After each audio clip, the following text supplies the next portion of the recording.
So what we're digitizing right now is Later with Bob Costas, November 11th, 1992, with Al Franken, politician, deadhead, Saturday Night Live writer, funny dude, got serious, and, well, you can Google and see what's happened to him lately.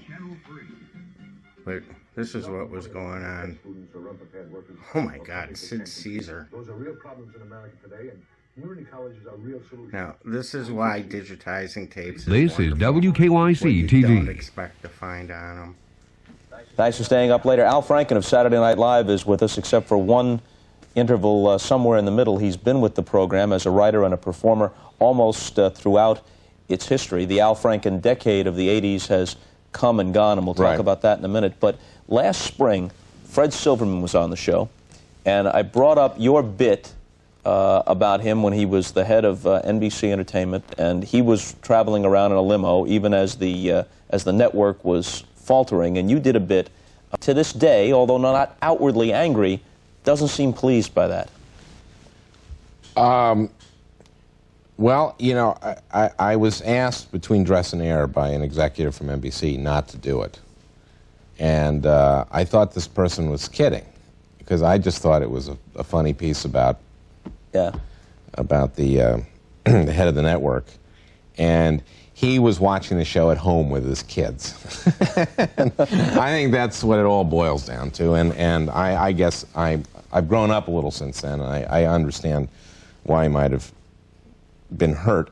He did send a limo for me later, and it missed. You were seething.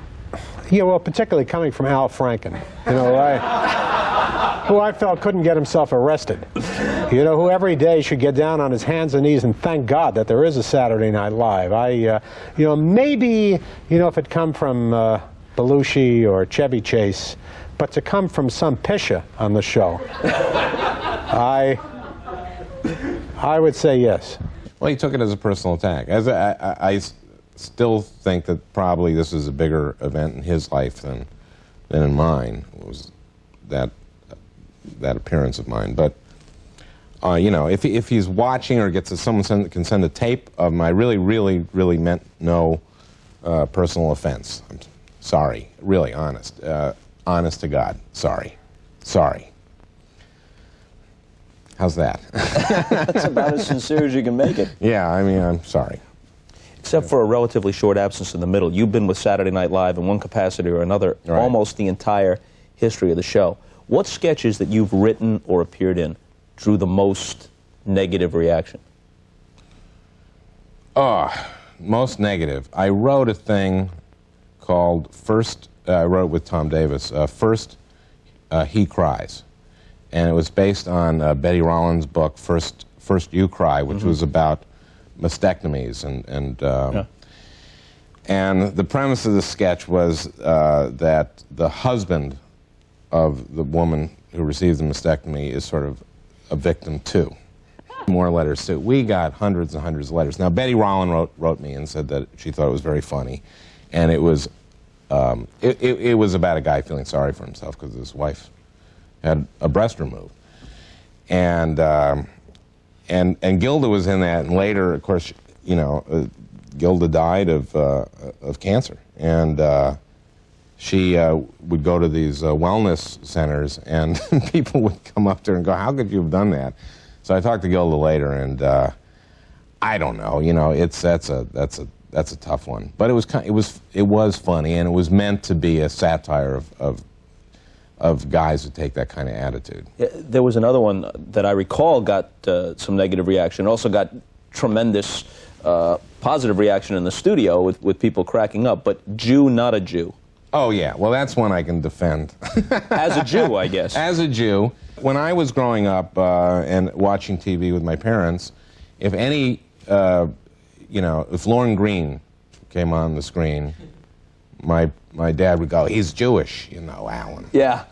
I go, "Okay," you know, or Gone with the Wind, Leslie Howard, he's actually Jewish, he is.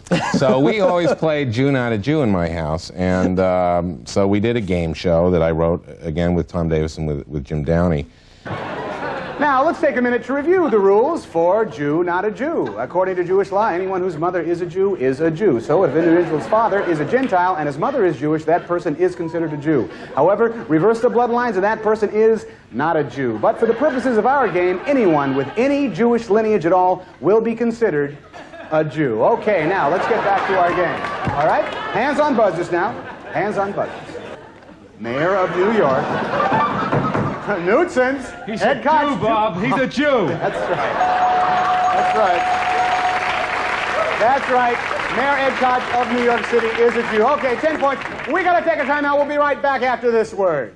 One of the funny stories about that is Brandon Tartikoff was the president of the network at the time, and it went on. And his mom called him the next day, and one of the parts of Jew Not a Jew was Penny Marshall, Jew Not a Jew, and it turns out she's Italian.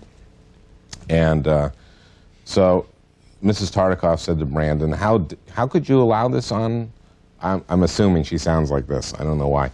How could you allow this on your network? And he said, I'm sorry, Mom. She goes, and besides, Penny Marshall, I'm sure, is Jewish. With a couple of years' perspective now, how do you regard the Al Franken decade, now that the 80s have drawn to a close? Well, the whole decade? Well, it was your decade. It was my decade. The 70s were the me decade, and as they dawned, you decided to claim the 80s for yourself.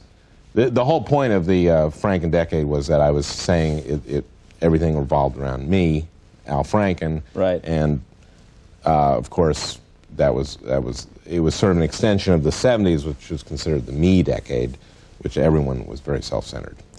And as I remember it, you pretty much advised people, look, the 70s are drawing to a close, and we've got to get beyond this notion of everything being about me in the me decade, and I advise you folks to start thinking of things in terms of how they might affect me, Al Franken. You actually remember it better than I do. And how so? Well, you see, I tried to take your advice. I stopped thinking about myself and started thinking of things through the prism of how they would affect you, Al Franken. So, 70s and go into the 80s with a unanimity of purpose. That's what I think. I'm Al Franken. What's interesting about this is sort of this very self-centered character that I did then, and it's still sort of, I'm actually trying to shed that a little bit, be more open, less self-centered. But I do a lot of irony in my work. Someone told me that Steven Spielberg said to them, Al Franken, I don't know if he's funny, he's ironic. And so the whole character of doing a very self-centered person and using that as a way of expressing my beliefs and sort of being a jerk, I'm going to try to get rid of that. And from now on, I'm a warm guy. I can see that working. Yeah. And did I apologize to Fred Silverman? Yeah, I think you did. Yeah, okay. I think you covered it. Good. One and the same. This is not the books on tape version of this. These are separate, though they look Couldn't get that book similar. on tape. It's too long a book. We tried. This one is Guided Visualizations by Stuart Smalley. You know, where you feel safe. It's called A Healing Journey Through the Dysfunctional Forest. Stuart's a man who's had problems, but has come to grips with them more or less, and is leading a more productive life and a more spiritually satisfying. Stuart's in recovery, and aren't we all? No, there's some people who aren't. Michael Dukakis is in denial. Oh, I didn't realize that. Okay. And as we all know, denial is not just a river in Egypt. Denial ain't just a river in Egypt. That's a part of the program wisdom you'd find in the book. Stuart is in 5 12-step programs. OA, Overeaters Anonymous, Al-Anon, which is for family members and friends of alcoholics, DA, Debtors Anonymous, Codependence Anonymous, which is called CODA, but he gets more out of Al-Anon. Anybody who's watched morning or afternoon talk shows will recognize this guy as, in some cases, not much of an exaggeration from the standard fare that you see paraded across those stages. Right. He's, but when I'm writing about this stuff, it's really with an affection for it. I'm actually, these are anonymous programs, but let's just say I'm in a fellowship for friends and family members of people who have a very, very common problem. They're drinking. So when you go to these meetings, do all the people involved understand that this is just a joke and done with affection, or do they think it's inappropriate? That's a good question. When I first did Stuart Smalley, I got about a handful of letters saying that this stuff isn't, you shouldn't joke about this stuff. And since then, I think people understand that I really know about this stuff and really care about it. And I think if you read the book, you'll understand that I've gotten a lot out of it. I've been in this for about 6 years. And one of the things I learned about it, going to meetings and stuff, is that you can learn a lot from people who aren't perfect and who aren't smarter than you or better than you in some way.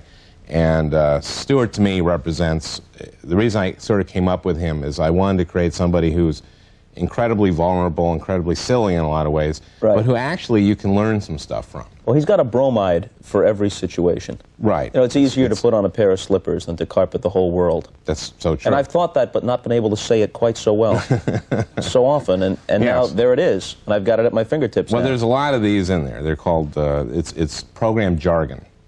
But a lot of it has become part of the vernacular in our society. You hear, you know, let go a lot, or... we all have to learn to forgive ourselves. That's so true, which is, you know, forgiving is forgetting. When you forgive, you get. You know, my favorite installment, I guess I haven't seen them all, but I've seen a lot of them. My favorite Saturday Night Live installment of Stuart Smalley was when he was trying to help Michael Jordan get over his self-esteem problems. Yes, Stuart didn't know who Michael... He tried to keep Michael's anonymity by calling him Michael J. Right. And all he knew was that Michael played for a professional basketball team and that he should be very proud of that. At the core of this is the notion that no matter how valid some of these programs are and these books that are written to try and help people through these situations, eventually becomes like astrology, especially when it's out there constantly on television, where you can look at what your horoscope is, and if you're inclined to, you can say, yeah, that's me, and you can project yourself into it. And you can take these little shortcomings and insecurities that everybody inevitably has, and you can build it up in your mind into a syndrome. In some cases it is, and in other cases it's just ridiculous talk show fare. Well, yeah, there's a saying in program, take what you want and leave the rest. And people who are in these programs, it's really not a silly thing if you go to it. And, you know, Stuart is sort of an example of someone who overdoes it and takes a little bit too... Just a little. Just a little bit. And, but still there's a tremendous value in all this stuff. And it's... I am the type of person who, looking at this stuff, was probably the most cynical about it. And I've learned a lot from it and gained a lot from it. And it can seem stupid, and on the outside it can seem stupid, but I think it's done a lot of people a lot of good. I mean, especially AA has done, is the only thing that works for a lot of people. Mm-hmm. And these other 12-step programs do save lives. You think of yourself more as a writer or as a performer? Well, I make I earn most of my living as a writer. So I guess I'd have to call myself a writer. I like to perform a lot, and I wish I could perform more than I do, but mainly what I do is I write. You wrote a lot of the stuff. I mean, obviously you wrote things for almost all the cast members, but it seems to me, maybe this impression is wrong, it seems to me that you and Aykroyd were on a wavelength, and that you wrote a lot of the sketches that Aykroyd made famous. Is that true? Yeah, somewhat. Danny was a terrific writer himself, so he was, of all the cast members, sort of the most, first of all, one of the most consummate live sketch players that's ever been on television. And also he wrote a lot of the stuff, so mm-hmm. he would write he was more a writer than any of the other cast members. So I tended to write with him a lot, and so did Tom. And he just an absolutely brilliant live performer. Yeah. What are some of the ones you put together with him, or contributed to? Well, there's one I wrote for him called, it was just Julia Child bleeding to death. Oh, yeah. Yeah, and I was watching Julia Child, I think it was on the Today Show, and she cut herself. And I just thought that was hysterically funny. Julie, are you going to saute those in there? You want me Yes. to do some well, I parsley hate and to some admit that I garlic? just cut my finger beforehand, so I'm going to let you do the sauteing. Okay. I was talking too much. Did you give it a bad whack to the finger?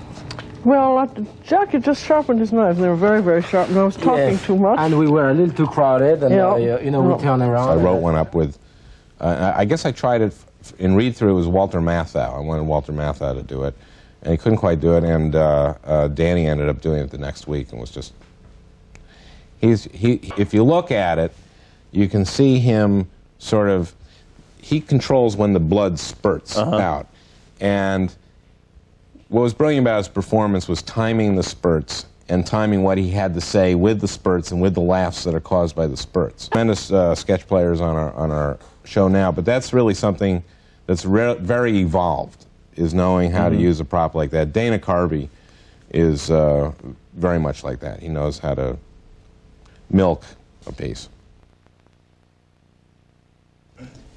Just in case you need to be reminded that you are good enough, you are smart enough, and doggone it, people like you more than well enough. We have the book, we have the videotape. The guided visualization tape. More or less the collected wisdom of Stuart Smalley. That's right. Who is really Al Franken. Good luck. Nice to see you again. Okay, we're out of here. See you later.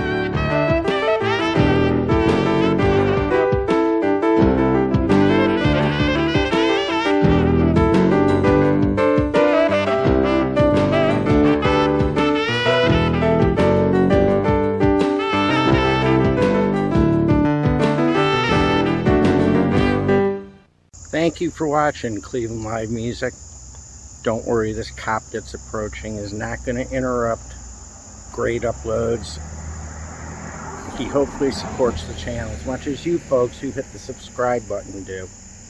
There's Patreon and GoFundMe information that I doubt he's going to do. But you can. But subscribe. Keep watching. That's all that counts.